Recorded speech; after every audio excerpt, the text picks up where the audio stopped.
नमस्कार विद्यार्थी मित्रांनो. आज आपण व्याकरण विभागातील शब्दांच्या जाती अभ्यासणार आहोत.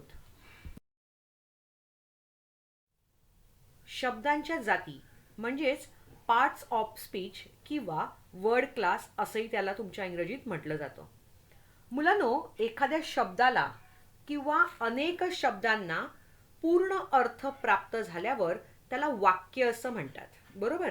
म्हणजे अनेक शब्दांचं मिळून एक वाक्य बनलेलं असतं.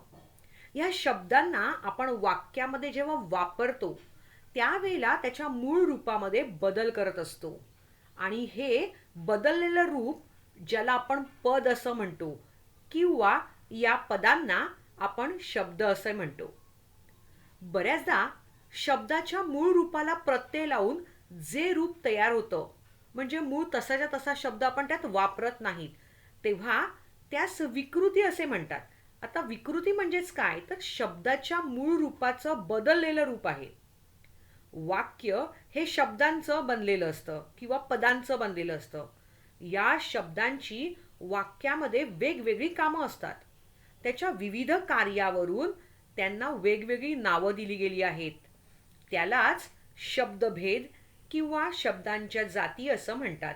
म्हणजेच इंग्रजीत पार्ट्स ऑफ स्पीच किंवा वर्ड क्लास असंही संबोधलं जातं. आता वाक्यात येणारे शब्द त्याच्या मूळ रूपामध्ये जसेच्या तसे ठेवले जात नाहीत. वाक्य होण्यासाठी त्यांच्या रूपामध्ये बऱ्याचदा बदल केले जातात. परंतु असा बदल सर्वच शब्दांच्या रूपामध्ये होत नाही. काही शब्दांच्या रूपामध्ये बदल होतो तर काही शब्द बदलतच नाही, तसेच्या तसेच वापरले जातात. तर जे शब्द बदलतात त्यांना विकारी शब्द किंवा सव्यय असं म्हणतात. तर ज्याच्यामध्ये बदल होत नाहीत त्यांना अविकारी शब्द किंवा अव्यय असं म्हटलं जातं. आणि या सर्वांवरून शब्दांच्या एकूण 8 जाती आहेत. त्यामध्ये विकारी म्हणजे बदल होणाऱ्या 4 त्यांचा गट केलेला आहे आणि उरलेल्या चौघांचा अविकारी किंवा अव्ययामध्ये भाग आपण केलेला आहे. तर ते कोणते तर ते पाहूया. विकारीमध्ये नाम, सर्वनाम, विशेषण, क्रियापद हे 4 भाग येतात. तर उरलेले 4 म्हणजेच क्रियाविशेषण अव्यय, शब्दयोगी अव्यय, उभयान्वयी अव्यय आणि केवल प्रयोगी अव्यय ही 4 अव्यय अविकारी शब्दांमध्ये मोडतात. म्हणजेच शब्दांच्या आपण 2 जाती बघितल्या, विकारी शब्द आणि अविकारी शब्द. विकारी शब्दांमध्ये बदल होतात आणि अविकारी शब्दांमध्ये बदल होत नाहीत. आता आपण ते सविस्तरपणे अभ्यासूया. आपण सर्वात प्रथम नाम. नाम म्हणजेच काय तर नाउन अभ्यासत आहोत. ह्या नामाचे एकूण 3 प्रकार आहेत. सामान्य नाम, विशेष नाम आणि भाववाचक नाम. मुलांनो, कोणत्याही घटकाला ओळखण्यासाठी वापरण्यात येणारा विकारी शब्द म्हणजेच नाम होय. बघूया आता आपण.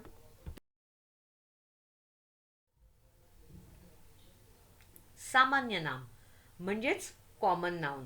साप, राणी, शिक्षक, डॉक्टर, पुस्तकं. याचा अर्थ काय तर एकाच जातीच्या पदार्थातील समान गुणधर्मामुळे त्या वस्तूला नाव दिले आहे. म्हणजेच काय शिक्षक. आता अनेक विषयांचे शिक्षक असतात. आपण असं स्पेसिफिक सब्जेक्ट वाईज शिक्षक नमूद केलेत का? इंग्रजी विषयाच्या शिक्षक, मराठी विषयाच्या शिक्षक. राणी, बरं राणी कुठल्या देशाची आहे ते नाही सांगितलेलं आहे.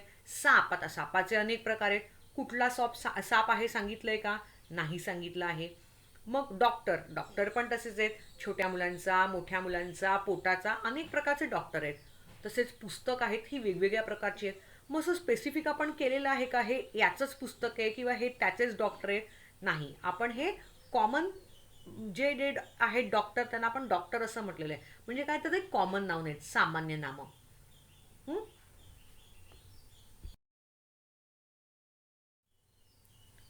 आता दुसरं आहे विशेष नाम. म्हणजेच काय तर प्रॉपर नाउन. ही जी नावं आहेत ती मी सांगते. शिवाजी, तुकाराम, बंडू, भारत, हिमालय. म्हणजे ही जर नावं घेतली तर त्या वस्तूकडे किंवा त्या व्यक्तीकडेच तुम्ही बरोबर बघतात. म्हणजेच काय, कुठल्याही जातीचा बोध होत नाही. अनेक सारे शिवाजी आहेत का, नाही, तर एकच शिवाजी महाराज होऊन गेले. त्यानंतर तुकाराम, संत तुकाराम, किंवा तुमच्या वडिलांचं नाव असू शकतं तुकाराम, मग अनेक तुकाराम आहेत का, नाही. बंडू हे सुद्धा विशिष्ट नाम आहे. भारत हा विशेष देश आहे, त्या देशाचं नाव ही भारत आहे. हिमालय, हिमालय हा पर्वत आहे. म्हणजे असे काही शब्द वापरल्यानंतर तुम्हाला बरोबर त्या व्यक्ती किंवा त्या वस्तू, ते ठिकाण आठवत राहतं. म्हणजेच कुठल्याही जातीचा बोध होत नाही, तर विशिष्ट व्यक्तीचा, प्राण्याचा किंवा वस्तूचा बोध तुम्हाला होतो. हे विशेष नाम. आता तिसरं आहे भाववाचक नाम, म्हणजेच ॲब्स्ट्रॅक्ट नाउन, ज्यामध्ये आनंद, अपमान, निराशा, धीटपणा, शाबासकी असं सर्व येतं. हे आता हे ओळखायचं कसं, तर प्राणी किंवा वस्तूमधले गुणधर्म किंवा त्याचा भाव याचा बोध या नामातून होत असतो.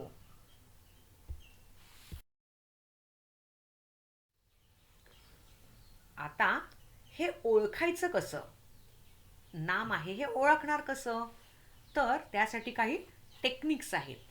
वाक्याचा कर्ता व कर्म हे नाम असतं. आता मी खाते एक उदाहरणार्थ वाक्य देते. पारध्याने ससा पकडला. करणारा कोण, पकडणारा कोण, पारधी. बरोबर. मग पारधी हा कर्ता आहे. त्याने काय केलं, तर ससा पकडला. मग ससा हे काय झालं, कर्म. तर ससा हे कर्म, म्हणजे पारध्याने काय केलं, कुठलं काम केलं, तर ससा पकडलाय. बरोबर. म्हणजेच कर्ता म्हणजे कोण, तर सब्जेक्ट. कोणासंदर्भात आपण बोलतोय, तर पारध्याबद्दल. म्हणून सब्जेक्ट म्हणजेच कर्ता कोण आहे, पारधी. आणि कर्म, कर्म म्हणजे ऑब्जेक्ट. ऑब्जेक्ट काय आहे, तर ससा पकडलाय. बरोबर. म्हणजे ससा हे झालं कर्म. मग वाक्यामधला कर्ता आणि कर्म हे दोनही कोण असतात, सब्जेक्ट आणि ऑब्जेक्ट हे कोण असतात, नाम असतात. मग या वाक्यातलं नाम काय आहे, पारधी आणि ससा. आता अजून एक टेक्निक आहे की षष्ठीच्या प्रत्ययाच्या चाची चेच्या मागे व पुढे दोन्हीही नामच असतात. आता षष्ठी हा प्रत्यय आहे. बरोबर. आपण ते सगळं अभ्यासणार आहोत. आता वाक्य फक्त बघूया. उदाहरणार्थ आता ते कसं बघायचं, तर आजकाल यंत्राचा वापर खूप वाढला आहे, हे वाक्य आहे. आणि मी तुम्हाला काय सांगितलंय, चा ची चेच्या मागे आणि पुढे दोन्ही नामच असतात. मग आता आजकाल यंत्रात चा शब्द, चा हे अक्षर आहे, षष्टीचा प्रत्यय आहे. बरोबर. त्याच्या पुढचा शब्द काय आहे, यंत्रा म्हणजेच यंत्र. आणि नंतर काय, वापर. बरोबर. मग ही दोन्ही काय झालं, नामं आहेत. मग आजकाल यंत्राचा वापर खूप वाढला आहे. यामध्ये यंत्रा किंवा यंत्र आणि वापर हे दोन्ही नामं आहेत. पुढे बघूया. आता हे अजून एक शॉर्टकट्स आहेत. शब्दयोगी अव्ययाने जोडलेला शब्द. शब्दयोगी अव्यय म्हणजे शब्दाला जोडून येणारा शब्द.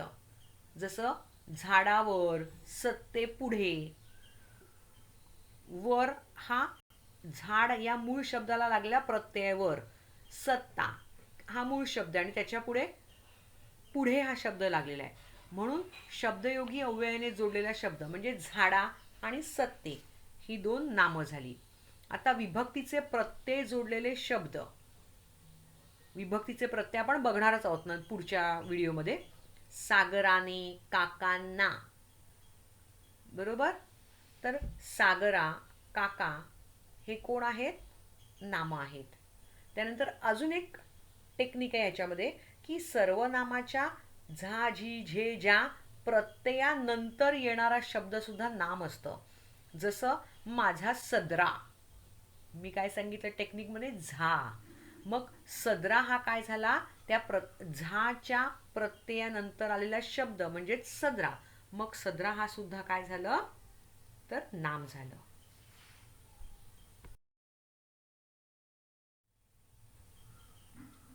आता आपण काही वाक्य बघूया.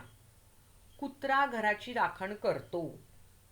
करणारा कोण, कुत्रा. म्हणून कुत्रा हे काय झालं, नाम झालं. भारत हा माझा देश आहे. भारत, भारत हे काय झालं, नाम झालं. युद्धात योद्ध्याची शूरता दिसून येते. बरोबर, शूरता दिसून आली म्हणजे गुण दिसून आला, म्हणून हे भाववाचक नाम झालं. हिमालय व सातपुडा ही पर्वतांची नावं आहेत. आता मी पर्वतांची नावं स्पेसिफिकली इकडे सांगते की हिमालय आणि सातपुडा, म्हणून काय झालं, ही सुद्धा नामं आहेत, प्रॉपर नाऊन झाले. हं? आणि कुत्रा, कुठला कुत्रा सांगितला का, नाही, म्हणजे ते कॉमन नाऊन झालं. आणि भारत माझा देश आहे सांगितलं तर भारत विशेष नाम सांगितलेलं आहे. हां, समजतंय ना तुम्हाला, म्हणजे तुमचं झालेलंच आहे पण आपण रिव्हिजन करतोय. आता आपण बघत आहोत सर्वनाम म्हणजेच प्रोनाउन. आता सर्वनामाचे 6 प्रकार आहेत, ते मी तुम्हाला वाचून दाखवते. पहिलं आहे पुरुषवाचक सर्वनाम, दर्शक सर्वनाम, संबंधी सर्वनाम, प्रश्नार्थक सर्वनाम, सामान्य किंवा अनिश्चित सर्वनाम आणि शेवटचं आहे आत्मवाचक सर्वनाम. मुलांनो, हे 6 प्रकार जरी असले तरी आपण एवढ्या डिटेलमध्ये काही जाणार नाही आहोत, पण तुम्हाला माहीत असायला पाहिजे त्याचे उपप्रकार, म्हणून हे दाखवत आहे. आता सर्वनाम ओळखायची कशी, तर सर्वनाम म्हणजेच काय, तर नामाऐवजी येणारा शब्द. जसं मी, आम्ही, तू, तुम्ही, तो, ती, ते, हा, जो, कोण, काय, स्वतः, आपण, ही सगळी काय आहेत, सर्वनामं आहेत. म्हणजे आपण कोणत्याही व्यक्तीचं, वस्तूचं नाव न घेता हे शब्द आपण वापरतो, त्याला सर्वनाम असे म्हणतात. आता आपण काही वाक्य बघूया. तू येशील का, मी म्हटलंय का, विनय येणार का माझ्याबरोबर सिनेमाला, तर मी विनयला स्पेसिफिकली मेन्शन करते. पण मी विनयच्या ऐवजी विचारलं की तू येशील का, मग नाम काय होतं, विनय. आता विनयच्या ऐवजी मी काय वापरलं, तू येशील का, मग तू हे नामाच्या ऐवजी वापरणारा शब्द तू, म्हणून तू हे काय झालं, सर्वनाम. आपण एकत्र सर्कसला जाऊ, वीणा, मीना, हिरा, रोझी सर्कसला जाणार आहोत. आता कोण कोण जाणार आहेत त्यांची मी नावं सांगितलीत, पण मी जर म्हटलं आपण एकत्र सर्कसला जाऊ, तर आपण म्हणजे हे जी नावं गेलेली आहेत हे सगळेच आलेली आहेत, बरोबर, म्हणून आपण हा शब्द वापरलाय. म्हणजे मी कोणाचंही स्पेसिफिक नाव किंवा नाम असं मेन्शन केलेलं नाहीये, आणि त्याऐवजी मी आपण हा शब्द वापरलेला आहे. मग आपण हा शब्द नामाऐवजी वापरलाय, म्हणून ते झालं सर्वनाम. आता काही वाक्य बघूया आपण अजून. तू स्वतः गाडी चालवशील का, तर तू स्वतः. कशाचा विसर पडू नये, तर कशाचा. हे प्रश्नवाचक झालं, सर्वनाम. जो पुस्तकांवर प्रेम करील तोच विद्येचा खरा पुजारी होईल. आता पुस्तकांवर प्रेम करणारा विद्येचा पुजारी कोण, पुस्तकावर प्रेम करील जो, आणि विद्येचा खरा पुजारी होईल तो, तोच. कळलं, म्हणून जो आणि तोच हे दोन्ही काय झाली, सर्वनामं झाली. ही माझी पिशवी आहे, ही. कळलं, मग ही काय झालं, सर्वनाम. आता आपण विशेषण अभ्यासूया. विशेषण म्हणजेच ॲडजेक्टिव्ह. या विशेषणाचे 3 प्रकार आहेत: गुणविशेषण, संख्या विशेषण आणि सार्वनामिक विशेषण. हे 3 प्रकार आपण बघणार आहोत.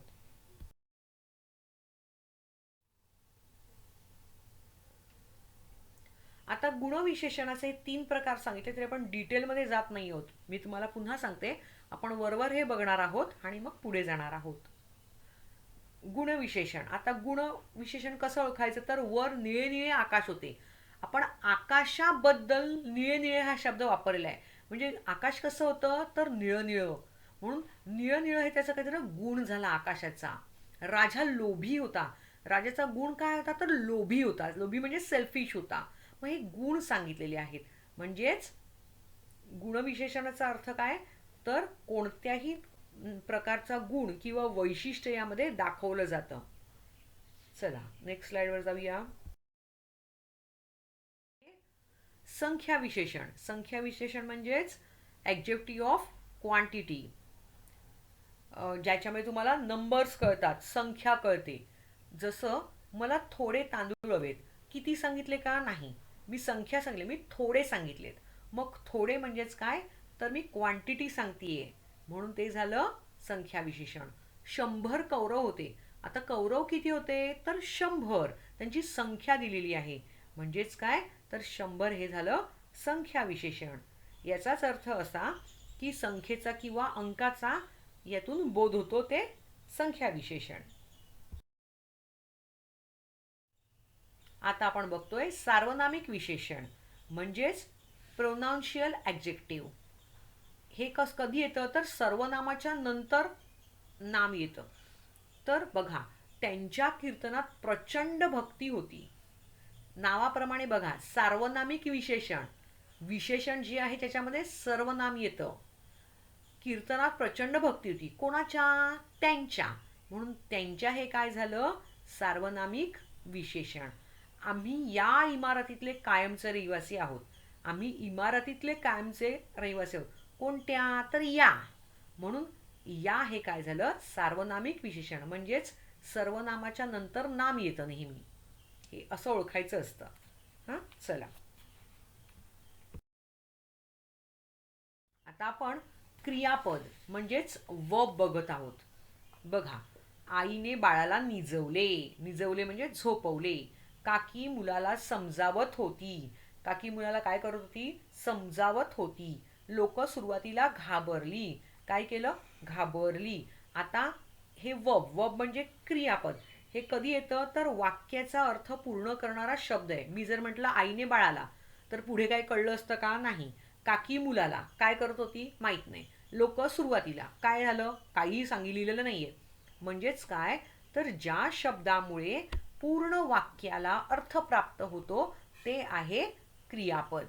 म्हणजेच वाक्याचा अर्थ पूर्ण करणारा शब्द. तर आईने बाळाला निजवले, निजवले हे क्रियापद. काकी मुलाला समजावत होती, समजावत होती. आता इथे दोन क्रियापद कशी तुम्ही विचारत तर ते सपोर्टेड असतं ना तुमचं, ते आहे सहाय्यक क्रियापद. लोक सुरुवातीला घाबरली, घाबरली हे झालं क्रियापद किंवा वर्ब.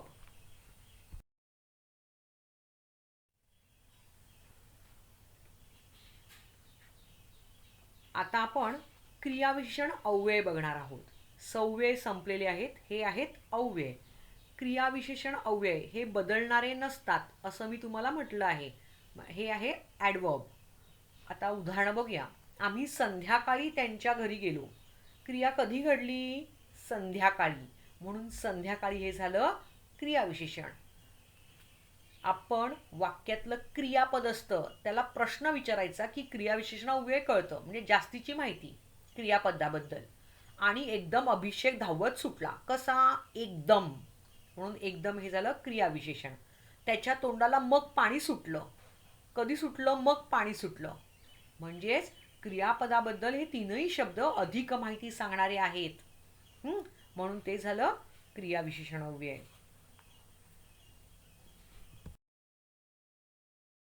आता हे उभयान्वयी अव्यय म्हणजेच कंजक्शन. आता हे काय करतं तर दोन वाक्य किंवा दोन शब्दांना जोडणारा शब्द. जसं राम व गोविंदा निघाले, राम आणि गोविंदाच्या मध्ये व घातलेला आहे. हे दोन शब्द जोडण्याचं काम केलेलं आहे, म्हणून व हे झालं उभयान्वयी अव्यय. आम्ही शाळेत गेलो आणि घंटा वाजली.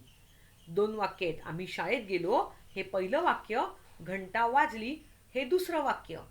आणि या शब्दाने किंवा कंजंक्शन वर्डने मी हे जोडलेलं आहे आणि दोन वाक्याचं एकच वाक्य केलेलं आहे.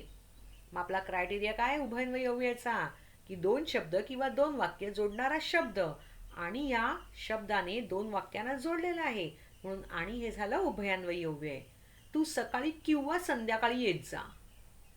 सकाळी किंवा संध्याकाळी दोन वाक्य दोन शब्द जोडणारा शब्द किंवा आहे, म्हणून ते झालं उभयान्वयी अव्यय. इथे येत जा अन जेवण करून जात जा. दोन वाक्य आहेत. इथे येत जा, जेवण करून जात जा. या दोन्ही वाक्यांना जोडणारा शब्द अन हा लावलेला आहे, अन, म्हणून ते झालं उभयान्वयी अव्यय.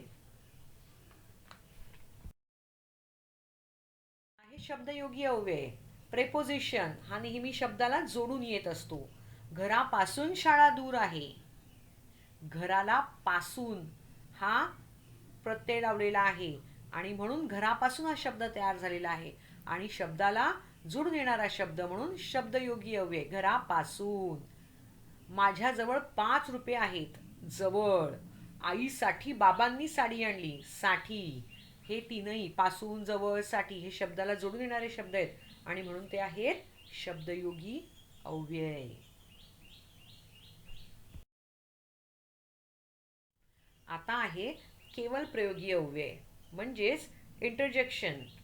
आता चेहऱ्यावरचे मनातले भाव किंवा विचार सांगणारा शब्द किंवा सांगणारे शब्द, उद्गार सांगणारे शब्द त्यांना केवल प्रयोगी अव्यय असं म्हणतात. जसं अबब, केवढा मोठा हत्ती. यामध्ये अबब म्हणजे बापरे खूप मोठा महाकाय अशा अर्थाने किंवा आश्चर्य करून आपण म्हटलेलं आहे, म्हणून अबब हे काय झालं, केवल प्रयोगी अव्यय झालं. शाबास, चांगले उत्तर दिलेस. आपण कौतुक करतो आणि कौतुकासाठी आपण शब्द वापरलाय शाबास, आणि म्हणून शाबास हे झालं केवल प्रयोगी अव्यय. बाप रे, धरण तर फुटलं. म्हणजेच काय, धरणाबद्दल आपण शब्द वापरले बाप रे. हा, म्हणून बाप रे हे काय झालं, केवल प्रयोगी अव्यय. शी, मला नाही आवडत ते, म्हणजे मला आवडत नाही हे सांगताना मी पुढे शी हा शब्द वापरलेला आहे. बरोबर, मनातला भाव किंवा विचार स्पष्ट केला आहे, म्हणून शी हा शब्द केवल प्रयोगी आहेत. म्हणजेच मनातले भाव, विचार शब्द करणारा विचार स्पष्ट करणारा शब्द किंवा उद्गार सांगणारा शब्द म्हणजेच केवल प्रयोगी अव्यय होय. जसं या वाक्यात आपण काय बघितलं, अबब, शाबास, बापरे आणि शी ही काय झालं, केवल प्रयोगी अव्यय आहे. मुलांनो, मला वाटतं आता तुम्हाला हे समजलंच असेल. आता क्वेश्चन आन्सर्स टाइम आहे आणि तुम्हाला मनामध्ये उत्तरं तयार करायची आहेत.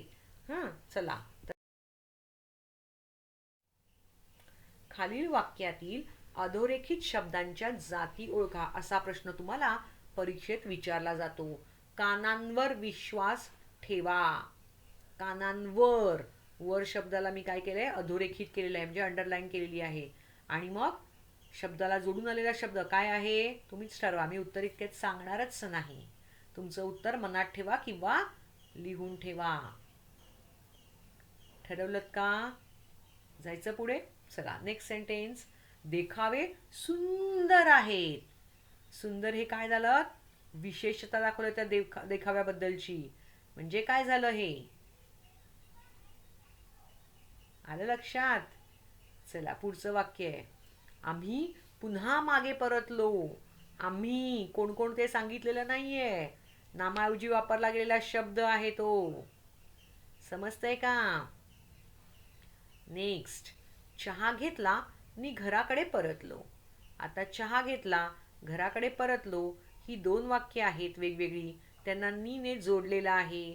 बरोबर, मग दोन वाक्य किंवा दोन शब्द जोडणारा शब्द म्हणजेच कुठचं अव्यय आहे, कळलं तुम्हाला? चला पुढे.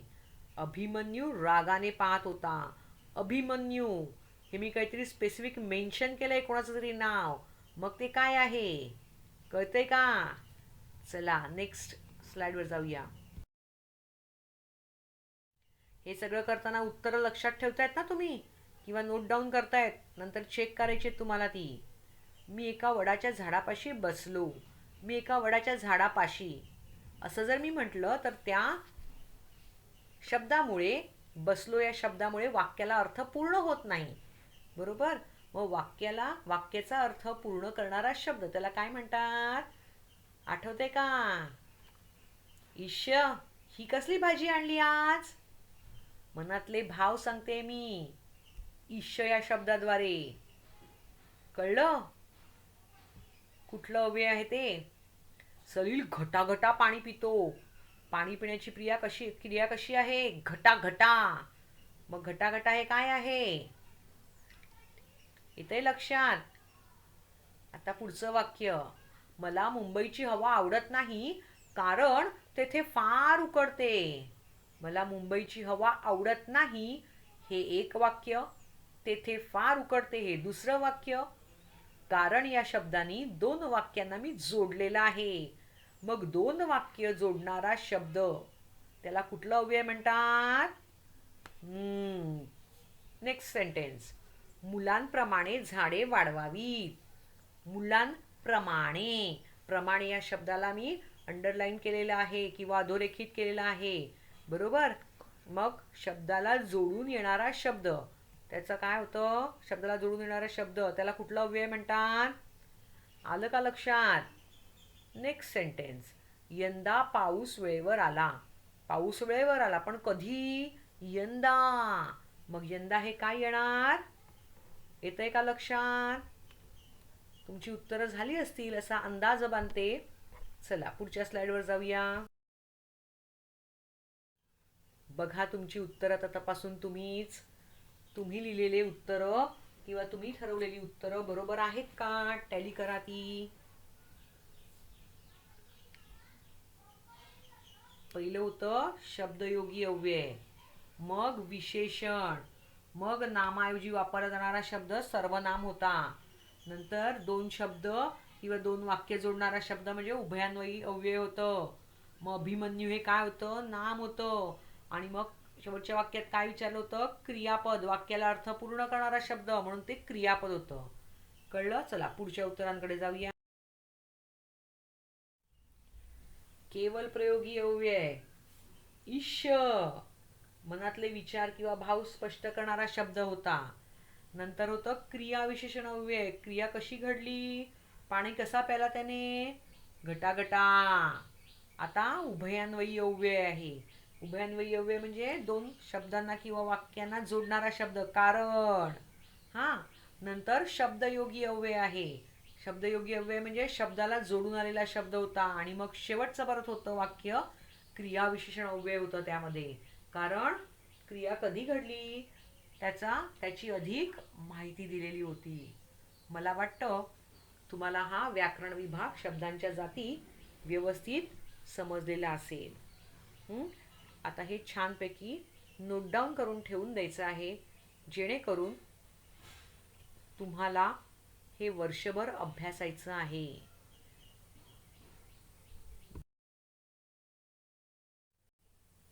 हवं तिथे व्हिडिओ पुन्हा बघाल तर हवं असेल तिथे स्क्रीनशॉट काढत चला.